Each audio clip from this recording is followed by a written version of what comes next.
El 18 de abril de 2007, el presidente Tabaré Vázquez firmó el decreto que creaba el proyecto de conectividad educativa de informática básica para el aprendizaje en línea, que se proponía lograr para 2009 que todos los escolares y maestros de escuelas públicas del país recibieran una computadora portátil. Casi un mes después, un día como hoy, pero del año 2007, en Villa Cardal comenzaba a funcionar el Plan Ceibal con unas 200 máquinas en forma de piloto. Los integrantes del Ceibal se habían autoimpuesto lo que calificaron como un desafío enorme, porque la expansión del plan incluía luego a 4 departamentos antes de terminar ese año, al resto del interior durante todo 2008 y a Montevideo y zona metropolitana en 2009.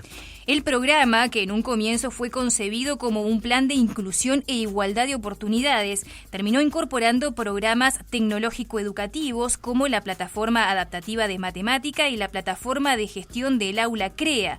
Se crearon programas de robótica, programación e impresión 3D, se universalizó la enseñanza de inglés y se digitalizaron los libros de texto. ¿Cómo nació el Plan Ceibal? ¿Cómo se desarrolló? ¿Y cuál es su futuro? Lo conversamos esta mañana en nuestra entrevista central con Miguel Brechner, fundador del Plan Ceibal y presidente del mismo desde su creación en 2007 hasta el 28 de febrero del año 2020. Brechner, ¿cómo le va? Buenos días, gracias por atendernos. Buenos días, ¿qué tal? ¿Cómo andan? Muy bien, muchas gracias por estar con nosotros.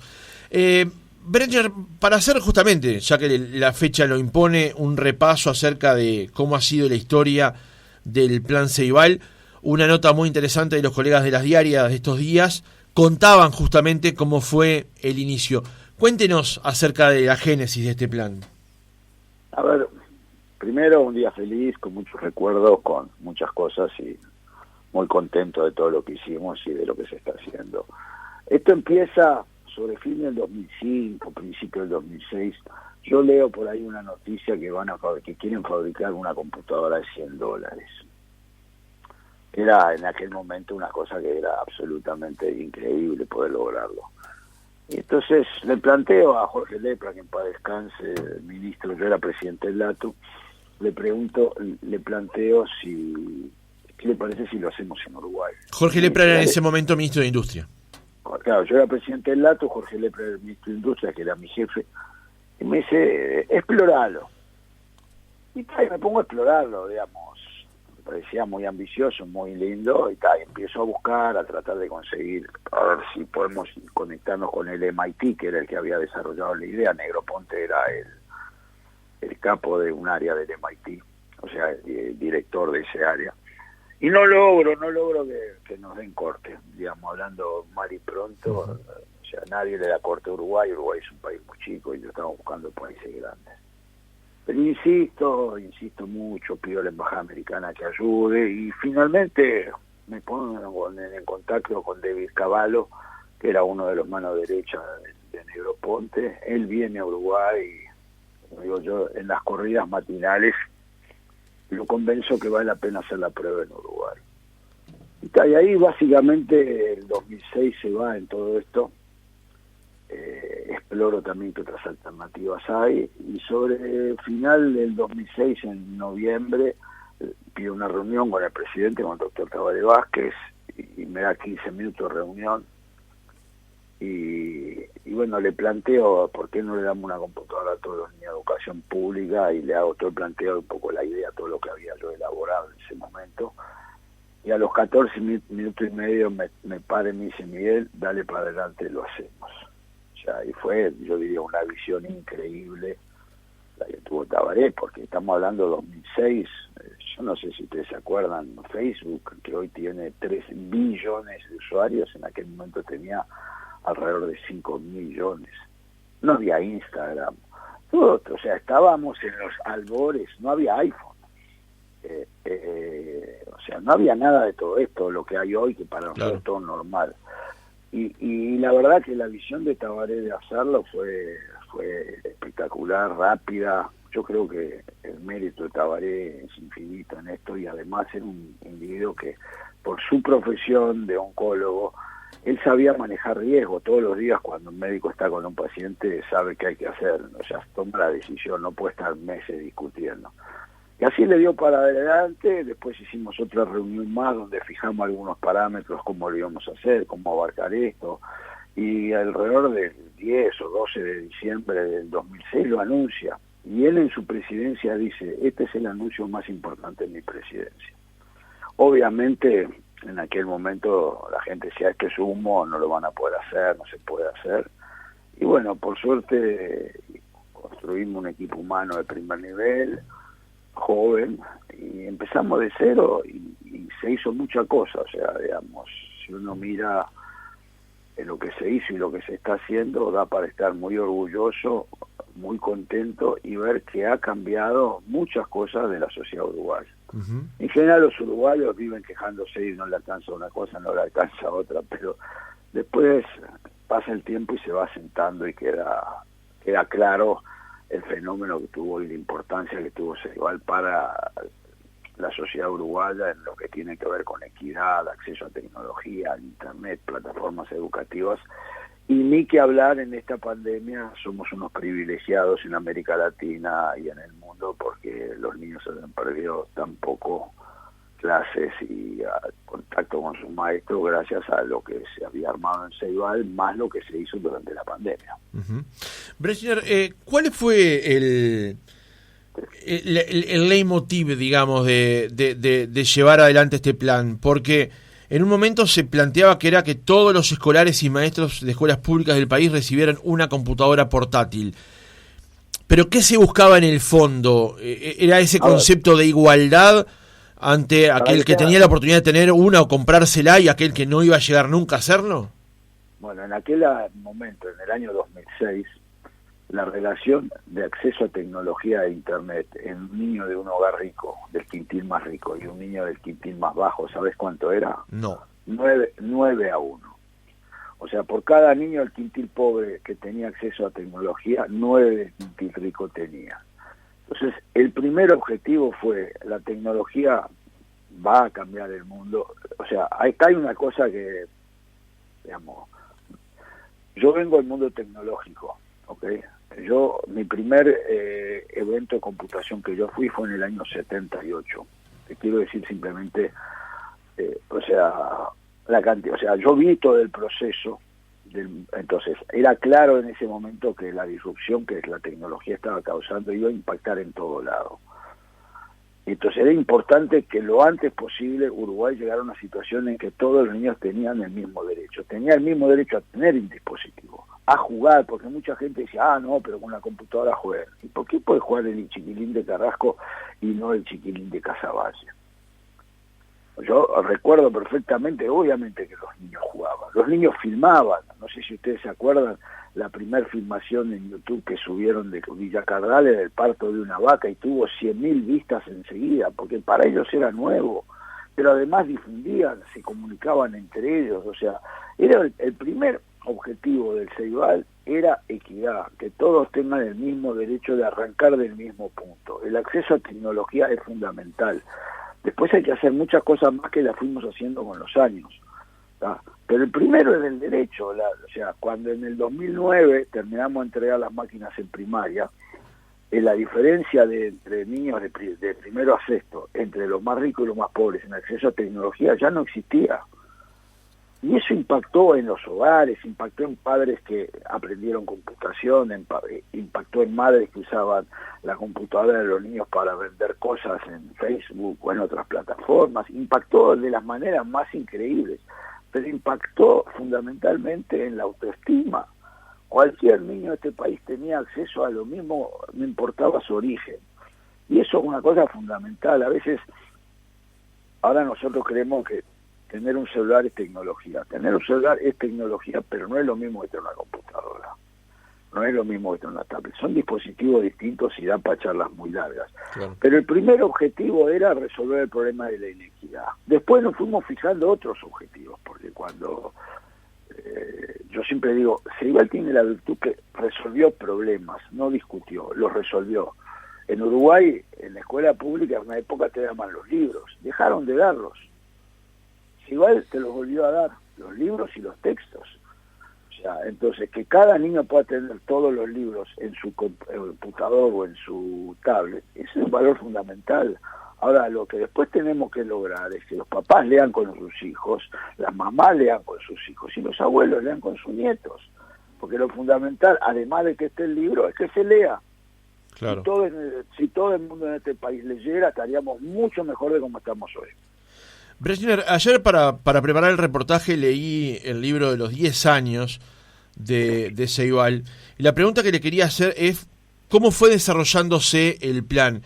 Y le hago la pregunta sumando una anécdota que en el libro cuenta Fiorella Jaime, que era gerenta general, acerca de la cantidad de veces que tuvieron que ir hasta Cardal para hacer el flasheo. Ella cuenta en la experiencia en el libro justamente, y cómo en un viaje de Cardal a Montevideo resolvieron hacerlo de forma remota. ¿Cuántos desafíos implicó llevar a la práctica el plan?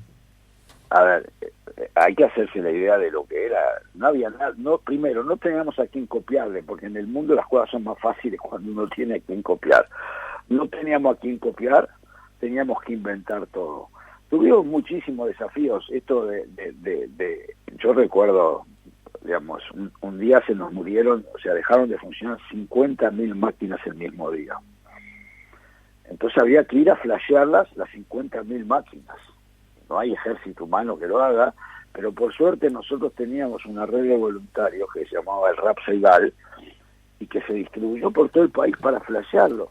O sea, los desafíos cuando uno agarra un proyecto de esta escala son siempre muy grandes. Lo que pasa es que nosotros teníamos una filosofía, digamos, yo teníamos porque no estoy más, sé que esa filosofía sigue estando en Ceibal, de que equivocarse no está mal, es parte del proceso. Uh-huh. O sea, y esa es la ventaja que tienen organizaciones especializadas. Se pueden equivocar y volver a hacerlo. Cuando nos dimos cuenta que estábamos con un problema en el servicio técnico, cambiamos la forma de hacer servicio técnico y en vez de mandarlo al correo, que era lo que en un escritorio podíamos diseñar perfectamente, decidimos no, hay padres que no pueden viajar al correo ni pagar el boleto para llevar la máquina, vayamos a la escuela a reparar. Entonces, nosotros, el primer tema fundamental es que los problemas los teníamos que resolver. La solución de los problemas tenía que ser escalable. Y si nos equivocamos, lo íbamos a corregir. Eso en general no es muy acostumbrado en nuestra sociedad porque el error es castigado con una paliza, te dan cada vez que te equivocas, que es gigante. Pero para nosotros era una cosa que nos íbamos a equivocar, era obvio. La plataforma CREA, que ahora todo el mundo usa, tuvimos una plataforma antes que era mala. Y se compró, y yo recuerdo mi conversación con los ingenieros, y dije, miren, ustedes quieren comprar, compré, a mí no me gusta, le dije, ¿está? Pero era parte del proceso. O sea, igual tenía la gran virtud que tenía gente muy joven, Fiorella Jaime, que está desde el principio, una mujer espléndida, increíble, y ella era mucho más joven que hoy, tenía 15 años menos, o sea, no voy a develar su edad hoy, pero cuando en el 2020 yo me voy de Ceibal, la edad promedio de Ceibal era 36 años. Entonces era toda gente que empujaba, gente que creía que en lo que estaba haciendo y en términos reales estaba modificando la vida de mucha gente con un plan increíble. Entonces eso es muy motivacional. O sea, y teníamos claro que teníamos problemas que había que resolver y no dejábamos de pensar en ellos hasta tenerlos resueltos. La Biblioteca País, que todo el mundo conoce hoy, tuvo varios procesos de los que fueron bastante buenos, mejor, hasta muy bueno como en la Biblioteca País.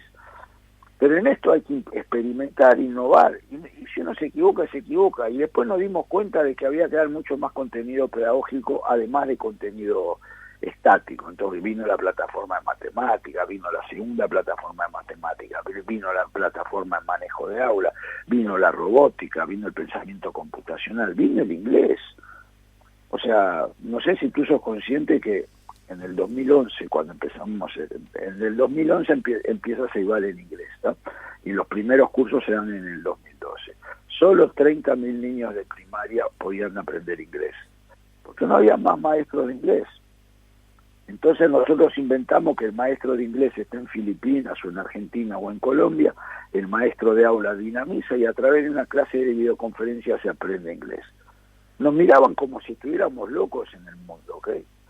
Pero al final, después de hacer este experimento en que 80 y pico mil chiquilines más aprenden inglés así, cuando viene la prueba a fin de año, que es una prueba internacional, demuestra que saben tanto inglés como los que aprendieron 6 años, o maestros. Entonces, fuimos resolviendo cosas.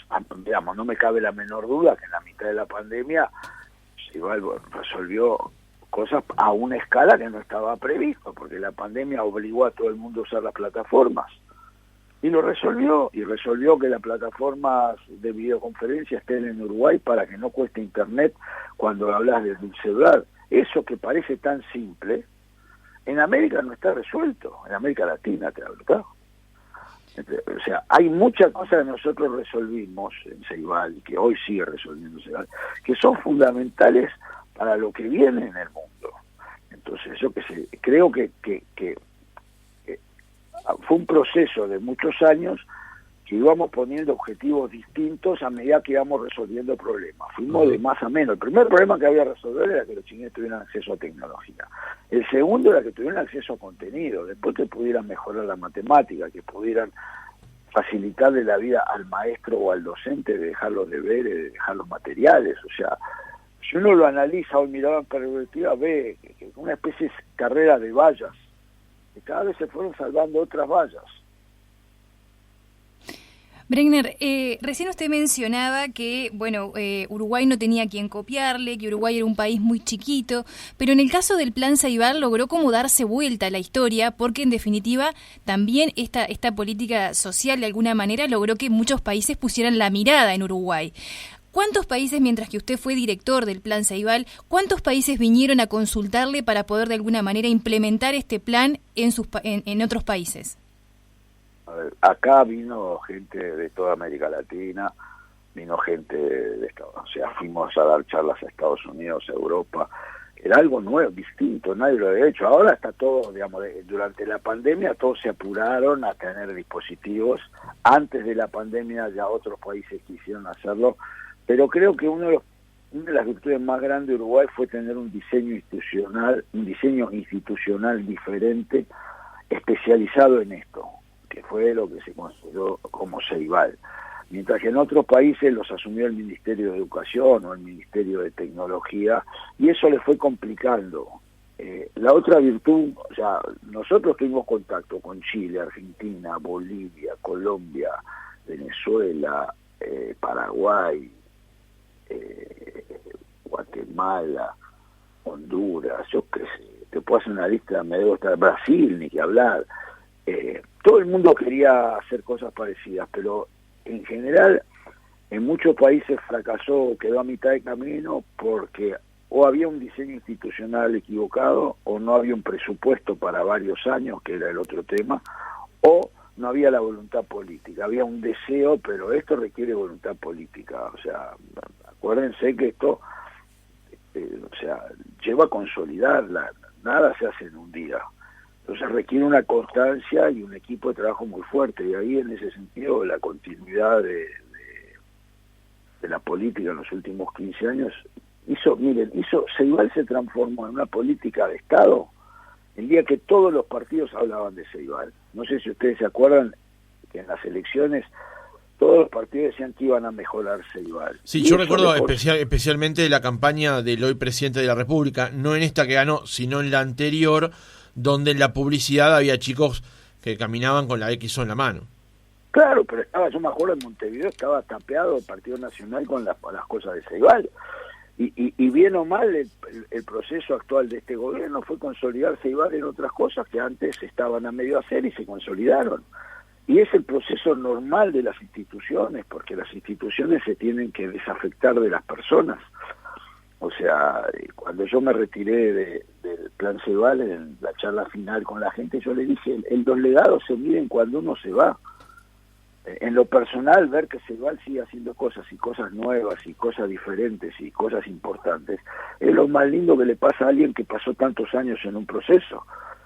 Y cuando se vaya a Folgar y venga otro, también tiene que ser así. Va a ser en el tiempo una institución cada vez más fuerte, con un cometido muy claro, que es la innovación en tecnología y pedagogía. Uh-huh. Folgar es el actual, Leandro Folgar es el actual presidente de Plan Ceibal.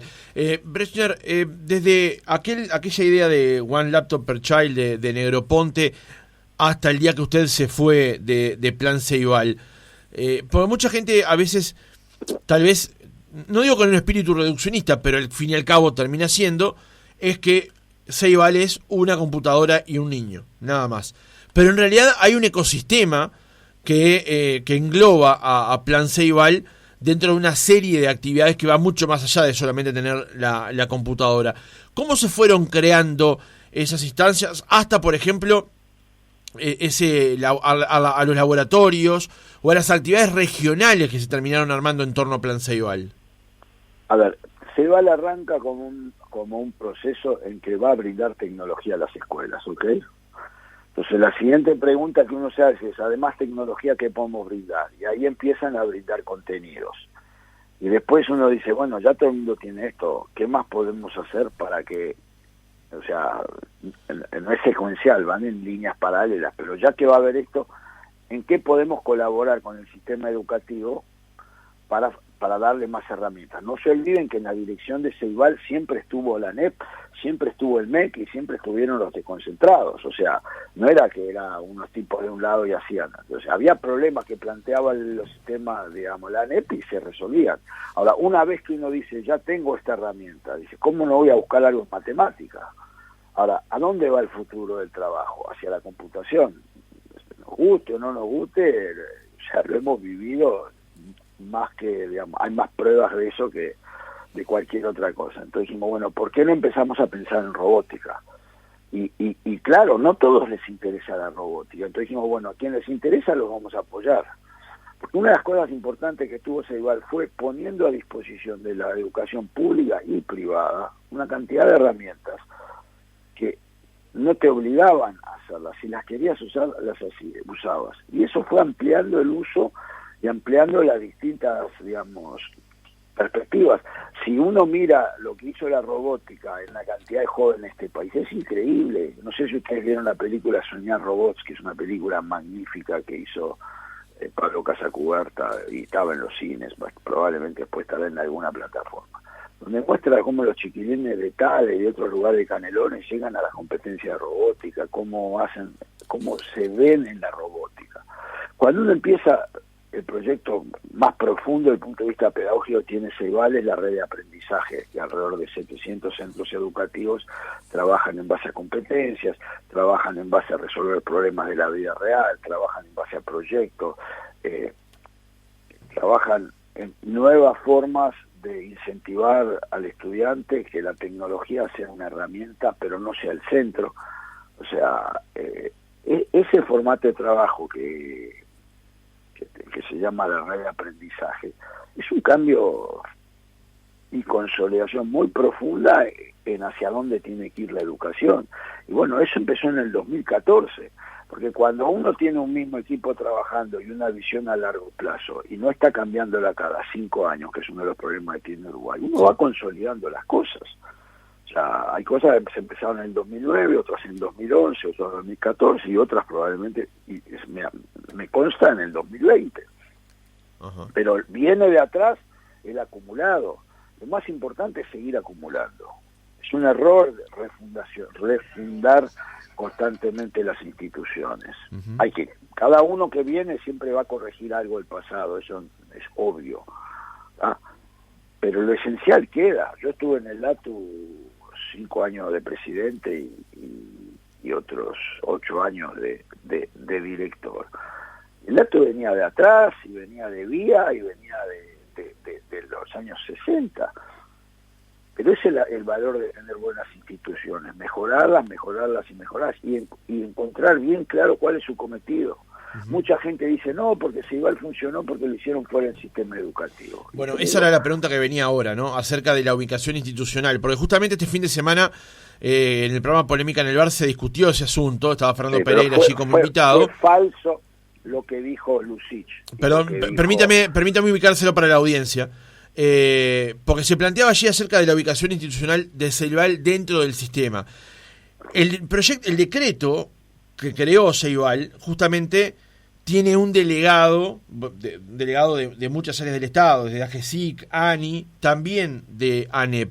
Pero siempre hubo un debate con respecto a la ubicación institucional de Ceibal por fuera, no era una dirección de ANEP, digamos, ¿no? Entonces, perdón, termina la pregunta. La pregunta justamente iba hacia si esa ubicación que tiene o que tuvo en su momento cuando usted era el presidente le permitió mayor libertad de acción para llevar adelante lo que usted pretendía hacer con Ceibal.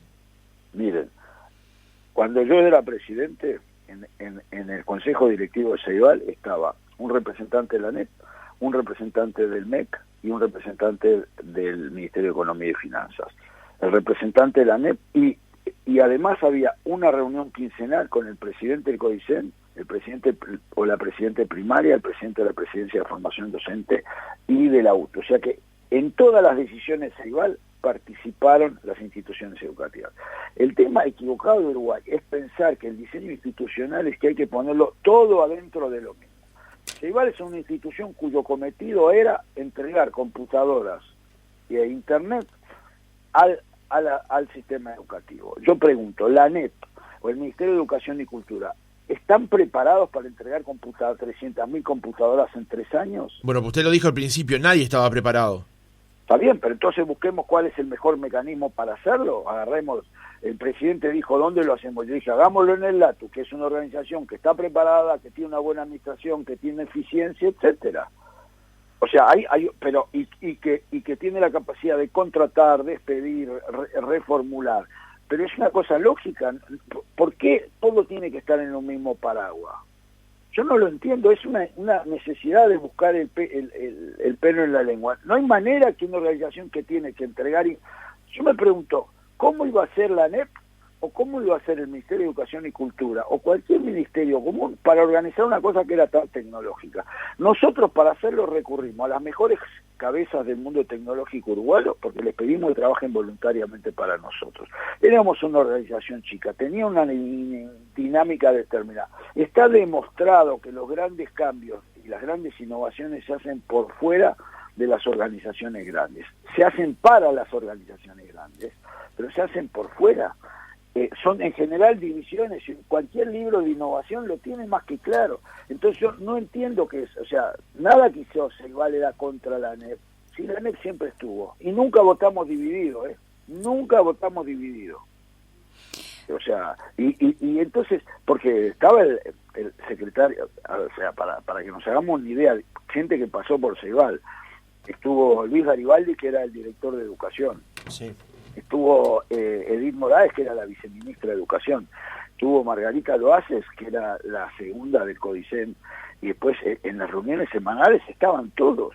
Entonces, ¿por qué no pensamos cuál es el mejor diseño institucional para las organizaciones y seguimos pensando que tiene que estar todo adentro? Es una cosa que no entiendo. O sea, porque esto se aplica para otras cosas. Esta discusión también se dio en la ANI, porque es una organización separada, y yo participé en la elaboración de la ley. Porque el mundo muestra que para ciertas cosas hay que tener otras organizaciones que tienen que estar interconectadas. O sea, yo me pregunto por qué hay ciertos departamentos que existen dentro de las organizaciones que no deberían existir. O sea, al revés, vamos cargando las organizaciones y cada vez se hace más difíciles de manejar. No es que se hizo en contra. Se hizo una organización que podía hacerlo de una manera diferente. Pero eso pasa en la vida privada y en la vida pública. O sea, los que desarrollaron las primeras computadoras no estaban en las empresas grandes, las microcomputadoras. Eran toda gente que buscaba otra forma de hacer las cosas.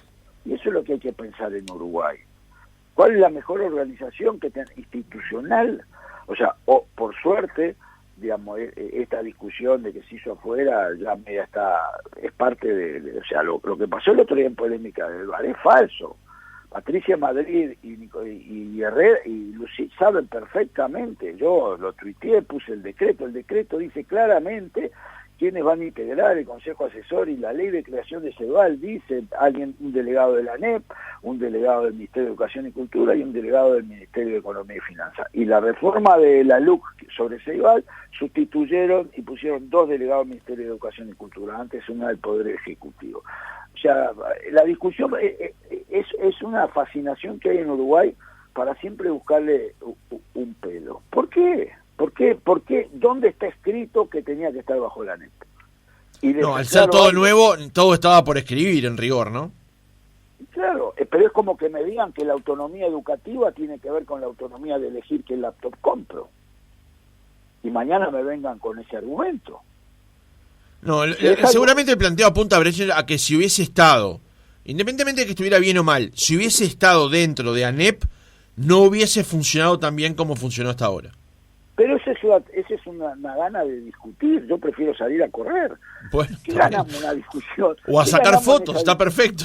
O a sacar fotos, que obviamente ya me han pegado por eso también, ¿no? Pero ¿qué ganamos con esa discusión? ¿Cuál es el mejor lugar para poner esto? Eso nos lo tenemos que pensar cada día. Hay esta idea, ¿dónde es mejor que esté? Y ojo, que yo no estoy de acuerdo en crear instituciones todos los días, porque después hay que controlarlas, pero hay cosas que uno mira en perspectiva. Vamos a entregar computadoras, 300.000 en aquel momento, después se agregó secundaria YouTube. Y necesitamos una organización ágil. ¿Saben cuántos éramos cuando empezamos CEIBAL hace 15 años atrás? No. 7 personas. Era una empresa, era una institución que empezaba de cero. Entonces se puede hacer muy eficiente como resultó ser. Sí. Brendan, a mí me gustaría consultarle, ¿qué rol le gustaría que jugara el Plan CEIBAL en este proceso de transformación educativa que se está viviendo ahora? Yo creo que tiene un rol a jugar. CEIBAL tiene mucha experiencia en el trabajo sobre competencias, tiene mucha experiencia en la formación de docentes, y para hacer esta transformación que se quiere hacer se necesita quien la pueda ejecutar, se necesita formar gente y se necesita plata. O sea, CEIBAL tiene la virtud que tiene un sistema de capacitación a los docentes muy bueno y tiene mucha experiencia en el trabajo de competencia, porque la gente habla en general, pero después vamos a hacer todas estas transformaciones y también hay que ver cómo vamos a medir, no el éxito o el fracaso, sino cómo vamos a medir si la competencia de ciudadanía, tenemos un mejor ciudadano en el estudiante, o si en la competencia de colaboración tenemos un estudiante que colabora. ¿Cómo medimos eso? Porque todos queremos cambiar, pero estamos acostumbrados a las pruebas estandarizadas. En algún momento hay que tomar una decisión. ¿Un proyecto es el equivalente con el proyecto se salva el curso? ¿Que incluye varias materias? Claro que tiene un rol para cumplir en la transformación del sistema. Y lo está cumpliendo en muchas cosas, porque incluye, o sea, en el documento de las competencias se habla del pensamiento computacional, y el responsable hoy del pensamiento computacional por ahora es CEIBAL. O sea, hay que trabajar integrado en pensar dónde queremos estar en 5 años, dónde queremos estar en 10 años, y cuáles son los caminos que tenemos que recorrer para llegar ahí. Miguel Brechner, fundador del Plan CEIBAL, presidente del mismo desde su creación en 2007 hasta el 28 de febrero de 2020. Gracias por haber estado otra mañana con nosotros. No, por favor, gracias a ustedes.